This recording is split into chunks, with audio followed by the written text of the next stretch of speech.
Hello everyone, welcome to my mini blog. তো কালকে দুপুরবেলা খাওয়া দাওয়া করে একদম বেরিয়ে গিয়েছিলাম কালীঘাট মেট্রো স্টেশনে একটা কাজের জন্য। তো মেট্রো স্টেশনে গিয়ে একটা টিকিট কেটে নিলাম, দুজনের টিকিট। এখন আমি বুঝতেই পারি না এই স্ক্যানার টিকিটগুলো কী করে, মানে কী করে। প্রথমে তো খুব কনফিউজ ছিলাম, তারপর আমরা মেট্রোর জন্য ওয়েট করছিলাম। দেন মেট্রো এলো, মেট্রোতে উঠে আমরা চলে গিয়েছিলাম শোভাবাজার সুতানুটি মেট্রো স্টেশনে। তো মেট্রো স্টেশনে গিয়েই মাত্র একদম অটো করে আমাদের যে গন্তব্যস্থল কাজের জায়গায় চলে গিয়েছিলাম।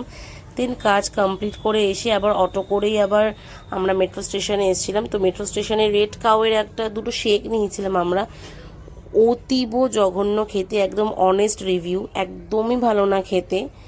তো যাই হোক, তাও টাকা দিয়ে কিনেছি, খেতে তো হবেই, সেই জন্য খেয়ে নিয়েছিলাম। দেন তারপরে আমরা চলে এলাম একটু লেক মলে শপিং করতে। তারপরে লেক মল থেকে একদম চলে গিয়েছিলাম বাড়ি। দ্যাটস ইজ, দেখা হবে অন্য কোনো মিনি ব্লগে। Bye, tata.